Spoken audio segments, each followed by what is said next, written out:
Is it beating my meat that's bad? Or is it just watching porn? What I'm gonna say in this video, you do not wanna hear. Because since the first day you started self-improvement, you were fed the exact lie that every self-improvement YouTuber warns you against. A fantasy. A fantasy that everything we talk about in these videos is the gospel. That if you watch porn or FAP, you're a piece of shit that doesn't deserve love, rather deserves to just die lonely like every other weak man.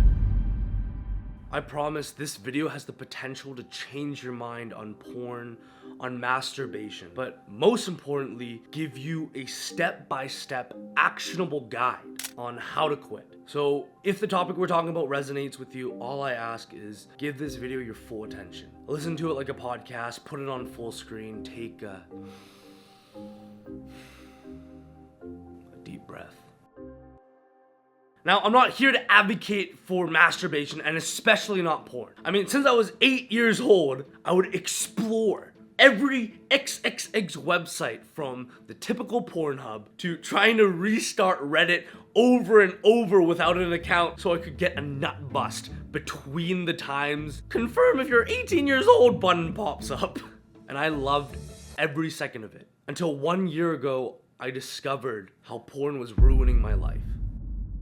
Okay, so we all know how porn gives our brain hundreds of times more artificial dopamine than we can ever get from normal life. We all know it's making us view women like literal sex slaves to the point where it leads us to being more attracted to more promiscuous, unloyal women. The ones that have shared parts of their soul with tens of hundreds of men, and losing our attraction for the healthy, secure women. The ones that can become fantastic wives. The ones that won't leave the family when something small comes up, and that will stay and fight for the family and the children. And most importantly, leading so many men to just fucking hating themselves. Because we can't believe that despite all the self-improvement anti-porn videos we watch, when we're feeling that spark of loneliness, depression, weakness, laziness, we aren't strong enough to stop ourselves from opening up those sites.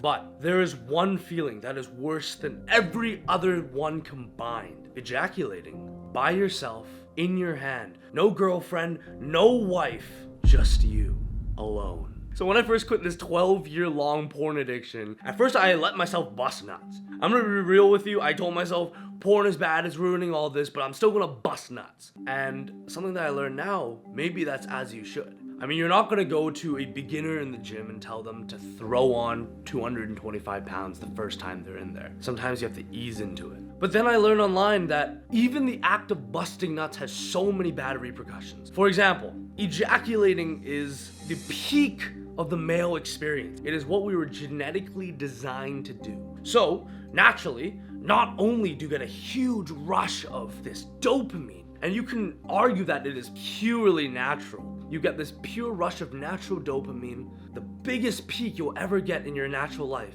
And after, come crashing down. That's why all of us guys, we talk about the post-nut clarity. The post-nut clarity is actually a scientifically real thing of a huge spike in dopamine, which has to come with the adverse effect of a huge low. And in that huge low, when your brain is almost completely rid of dopamine, you get the most negative thoughts. Like in anything you're doing in your life, quitting an addiction, coming down from drugs, that come down the same for everything. Not only that, but I heard if you retain your seed, you will not only sprout fucking wings on your back, but every single woman in the gym will be able to smell the extra 18 nanograms per deciliter of testosterone coursing through your ball sack.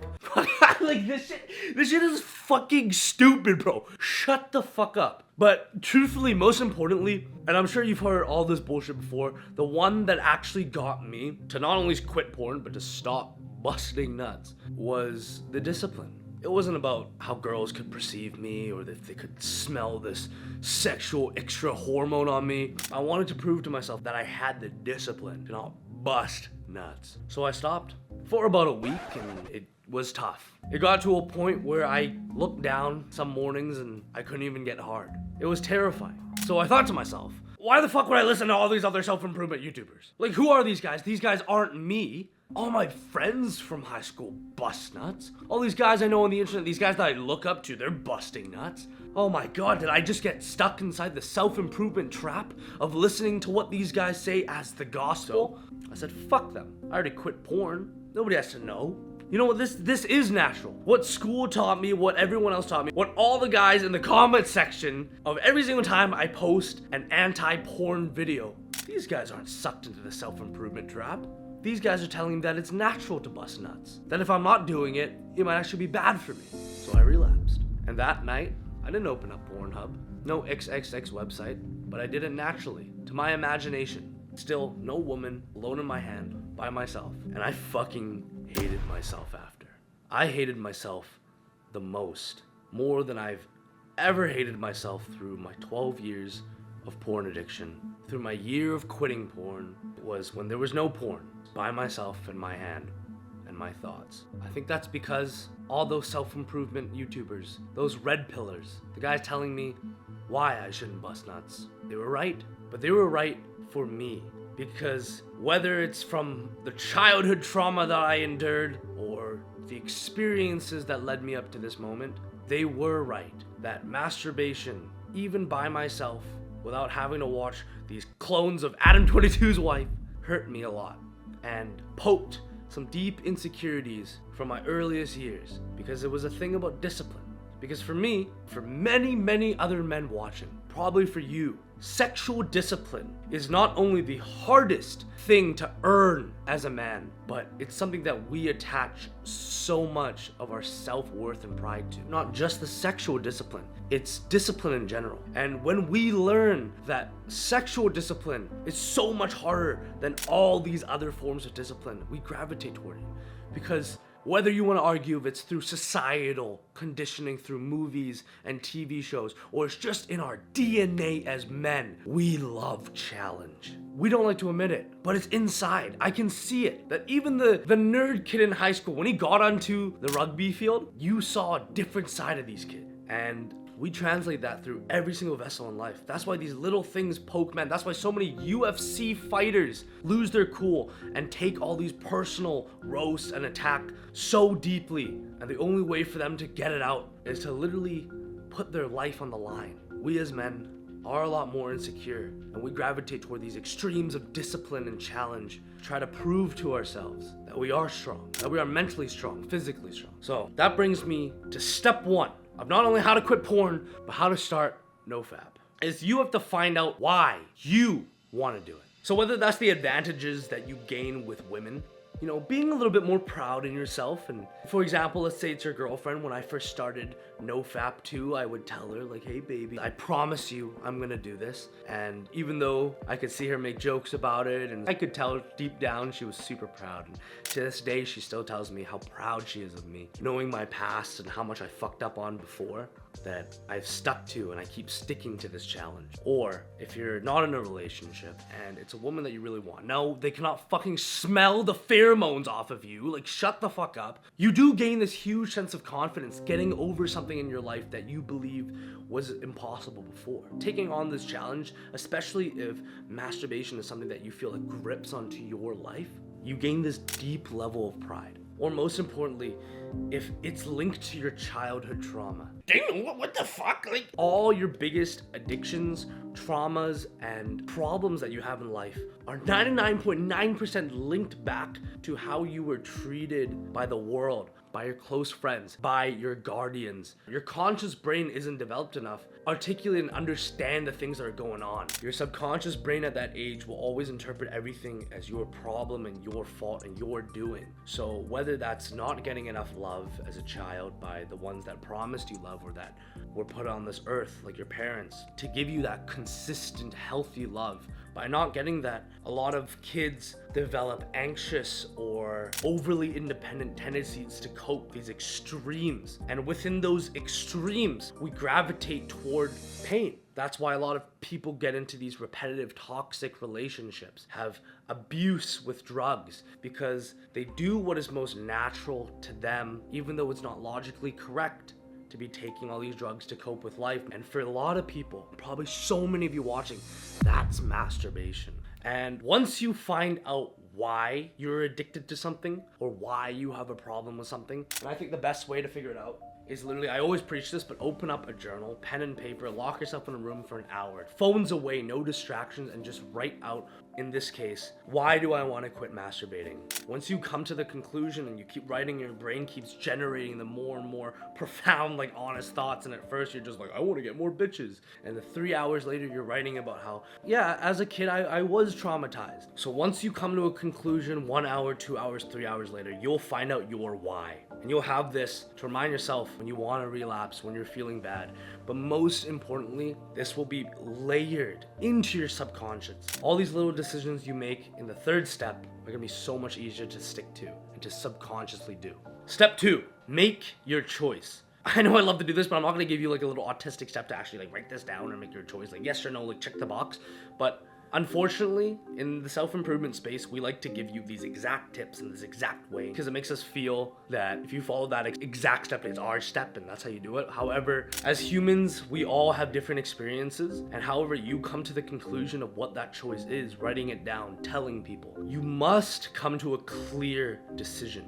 And a lot of that is layered in the fundamental ideology of what masculinity is to a lot of us. It's making a decision, making a promise, and sticking to it. So if that juices you up and you feel that inside of, oh fuck, as a man, I have to make this decision now and I gotta stick to it. Whatever it is that gets you to do it, and however you're gonna do it, make that decision, commit to it. I'm gonna be the first one to tell you online that if you decide that you are not ready to quit busting nuts, maybe you feel like you're mentally not strong enough, which I'm here to encourage you that yes, you are. I didn't think I was either. But if you truly are not ready to do it, not only can I do nothing about it, but that's fine. I'd rather you come to that decision instead of me giving you an exact step to do it, saying I have to do this, and when you eventually fail, you hate yourself 10 times more.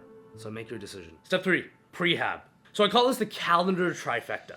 Google Calendar is one of the best tools I've ever used in my life. It saved me over the past year, probably 100.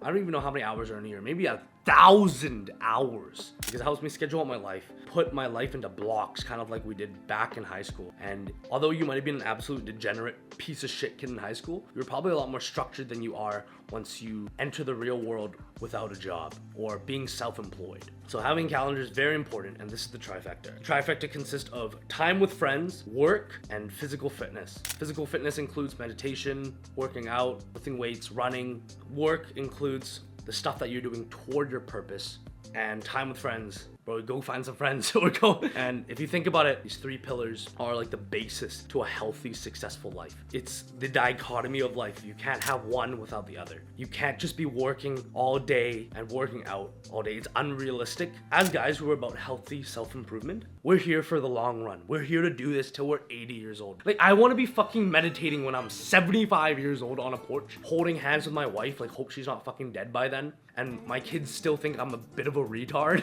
because like every morning at 7, I have to get out. But these 3 pillars like are the most important parts of life. They all push each other and help each other and sway you into a better and better life. And scheduling out ample time for them. The biggest mistake I made as an entrepreneur was never scheduling out fun time or time with friends, because I knew that subconsciously what I wanted to do in my free time was to scroll on TikTok and watch porn and do all these degenerate things. But when I started making it literally mandatory to go on dates with my girl, to be hanging out with my boys, even if it's just going down to the go-kart track and doing something stupid for an hour, you hear this a lot by successful entrepreneurs, like Elon Musk plays fucking video games on his breaks with his whole team. It gets you juiced up to go back to work. It genuinely, especially if it's not something artificial, like, you know, jerking off on your breaks, you not only feel like a sense of reset, but you feel a sense of like relief that life has both. And you're so much more naturally happy to go back to your work, go back to the stuff that's on the purpose. And to the aspect of work, it has to be something that is deep to you, is on your purpose. Like me making these videos genuinely gives me a sense of gratitude. I have a flight that I'm about to be late for, but I'm making this video for you guys because I fucking like care about this message so much. And it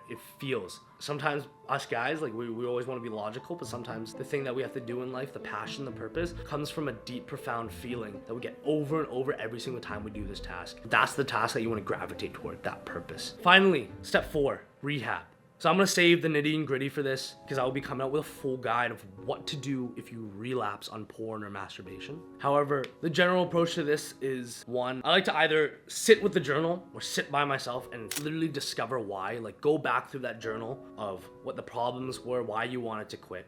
And now add a layer on top of that, or think about why you did it. Like genuinely like be honest with yourself. Like why did I relapse? And this is gonna be one of the toughest things to do. And this is why you should start fucking meditating right now to be able to calm yourself in this situation. Look in the mirror without hatred and just ask yourself why you fucked up. Why you went back to it? What does this say about you? Is this something about the past? Because doing something like that feels so traumatic to the nervous system. It genuinely feels like a physical injury to your nervous system. Your brain can't decide between it.